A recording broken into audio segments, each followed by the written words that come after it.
The United States has implemented the concept of an eye for an eye into the justice system. The capital punishment makes it where the punishment fits the crime. In the United States is one of the very few developed countries that still has the death penalty, and of our 50 states, only 25 of them have abolished the death penalty. And as for in the other 25 states, the death penalty is still legal. Texas is one of those states. To be clear, the death penalty is not a proper method of justice.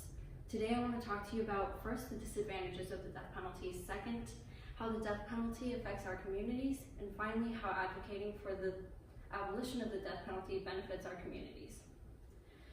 First, I'd like to talk to you about the disadvantages of the death penalty. The death penalty is ineffective and expensive and completely unethical. The death penalty is inefficient because there is no way the justice system can be 100% sure whether or not someone is innocent or not. And additionally, the death penalty has not been proven to discourage criminal activity.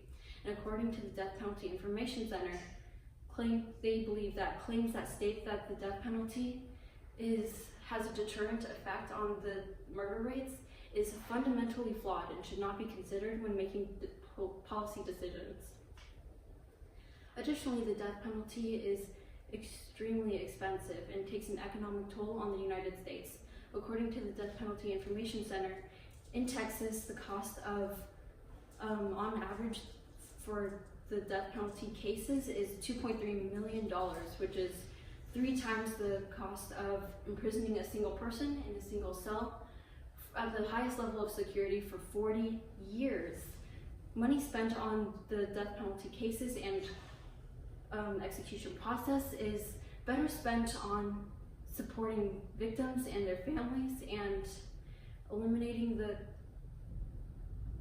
root cause of criminal activity, such as not having access to an education and a low income. Additionally, the death penalty is completely unethical. In the past, it is known that the execution process required the electrical chair, which usually required more than one shock to kill someone and resulted in bodies bleeding out and catching fire.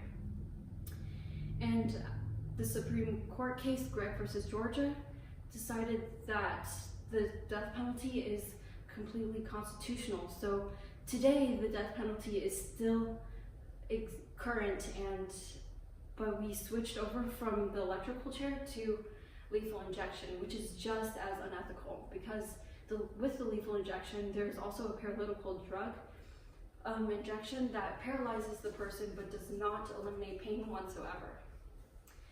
So whoever is facing the execution process would be getting the lethal injection but is not able to move and will have to endure the excruciating pain. And now that you understand the fundamental flaws behind the death penalty is also affecting our communities. The death penalty is not providing proper closure for families nor victims. It is discriminatory and is affecting everyone, including execution staff. The death penalty hurts victims and their families. Specifically, victims must endure being constantly reminded of their traumatic experiences and being undermined by lawyers and undermining their experiences. And families must endure constant reminders of their loved ones' traumatic experiences during court before the jury can even come to a consensus. Additionally, the death, and if it hasn't been made clear, the death penalty is not a sufficient means of closure because according to California Commission of Fair Administration of Justice states that families must wait 25 to 30 years before the execution of the perpetrator who murdered their loved ones may occur, and so that's 25 to 30 years before seeing justice being served. And if it hasn't been made clear, the justice system is not a sufficient means of closure.